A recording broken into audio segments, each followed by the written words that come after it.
রাধে রাধে সবাইকে, কেমন আছো তোমরা সবাই? আমি ভীষণ ভালো আছি। আর আজকে সেই দিনটা যেদিন গোপাল আমাদের বাড়ি আসবে। না সকালবেলায় গোপাল আসেনি, কারণ যাদের বাড়িতে আছে তাদের বাড়িতে খাওয়া দাওয়া করে মানে বিকেলে তাকে নিয়ে আসবো।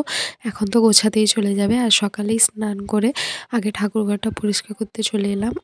প্রত্যেকটা ঠাকুরকে মোছা যাবে, প্রত্যেকটা ঠাকুরেরই কিন্তু আলাদা আলাদা নিয়ম আছে। যেমন লক্ষ্মী ঠাকুরকে কিংবা তার ঘটকে বৃহস্পতিবার ছাড়া উঠাতে নেই কিংবা হিলাতে নেই, তাহলে শুনেছি আমি যে এটা অমঙ্গল। তো আমি ওইগুলোকে কিছুই করব না। আর শিব ঠাকুরকে সোমবার স্নান করাবো। তো আমি মানে হালকা হালকা মুছে নিচ্ছি গোপালের জায়গাটাকে, বিশেষ করে পরিষ্কার করছি, তার কারণ ও বিকেলেই চলে আসবে। আর এই যে ওর মোটা একটা ভালো দেখে কাপড় পেতে দিলাম, কারণ এখন যেহেতু ঠান্ডা, তো পাতলা জিনিস দিলে তো হবে না, সব মোটা মোটা লাগবে। আর এই যে কৌটোগুলো এত নোংরা পড়েছিল, মানে মনে হচ্ছে একটা গোডাউনে ঢুকে গেছি। ঠাকুর ঘরে যে শান্তিটা পাওয়া যায় সেটা না পাই না। আর না আমাদের কোনো ঠাকুর ঘর এখনও পর্যন্ত করা হয়নি, তো আমরা এই থাকগুলোতে রাখি। থাকগুলো মানে একটু বড় বড় করেই করা হয়েছে, যাতে ঠাকুর রাখতে পারি ইন ফিউচার। ঠাকুর ঘর অবশ্যই যদি গোপালের ইচ্ছে থাকে তো হবে। আর এই দেখো এইগুলোও নোংরা হয়ে গেছে, প্রত্যেকটা জিনিস নোংরা, মানে যেখানে হাত দিচ্ছি সেখানে মনে হচ্ছে কি যেন ভরা আছে, এত নোংরা। আর এইগুলোকে হালকা হালকা করেই পরিষ্কার করে নেব প্রত্যেকটা জিনিসকে। এটা কিন্তু ধুতে হবে, সব সিঁদুর টেঁদুর লেগে কী অবস্থা। আর যেই জায়গাটায় ব্যবহার করা অনেক দিন হয় না, সেই জায়গাটায় কী যে নোংরা পড়ে যায়। ঠিক তেমনই মানুষের সাথে অনেক দিন সম্পর্ক না রাখলে সেই সম্পর্কটাও প্রায় শেষের দিকে মানে ধুলো ধুলো পড়ে যায়, আর ভালো থাকে না। আজকে যত শর্টকাটে পারি তত শর্টকাটে বাসন টাসন ধুয়ে মানে গুছিয়ে নেওয়ার চেষ্টা করব। তার কারণ আজকে অনেক কাজ, নিত্যদিনে পুজো করতে হবে, তারপরে গোপালের অনেক জামা কাপড় কাচাকুচি মেলতে দেওয়া, মানে অনেক কাজ। তার উপরে তো সংসারের কাজ আছেই, রান্না করা, ধোয়া মাজা, আমার যে একটা ছেলে আছে তাকে খাওয়ানো।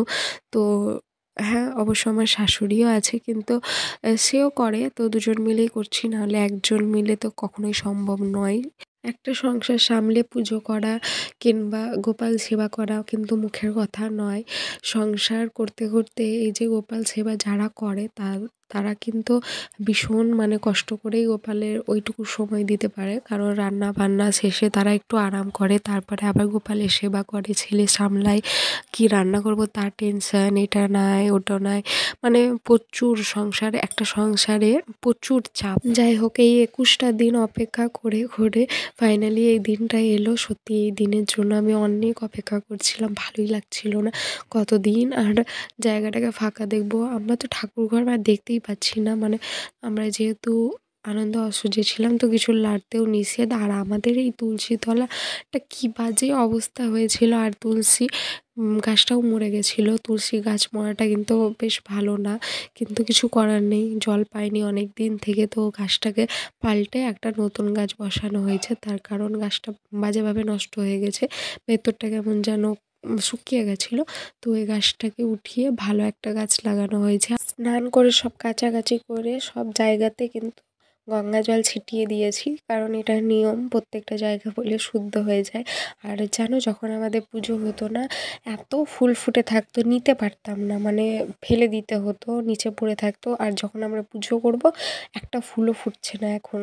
আমি জানি না কেন এরম হয়, তবে আমি অনেকবারই দেখেছি যখন আমাদের পুজো করা থাকে না তখন অনেক ফুল ফুটে, কিংবা একসাথেই অনেকটা ফুল ফুটে। আর যখন দরকার হয় তখন একটাও ফুল ফুটে না। এই ভিডিওতে আমি গোপালকে দেখাতে পারলাম না, কিন্তু নেক্সট কোনো ভিডিওতে নিশ্চয়ই দেখাবো। তো ঠাকুরঘাটে দেখো মনে হচ্ছে একটা ঝান এলো। আর আমাদের এই যে নতুন তুলসী গাছটা লাগানো হয়েছে। আজকের মতো এইটুকুই, টাটা সবাইকে।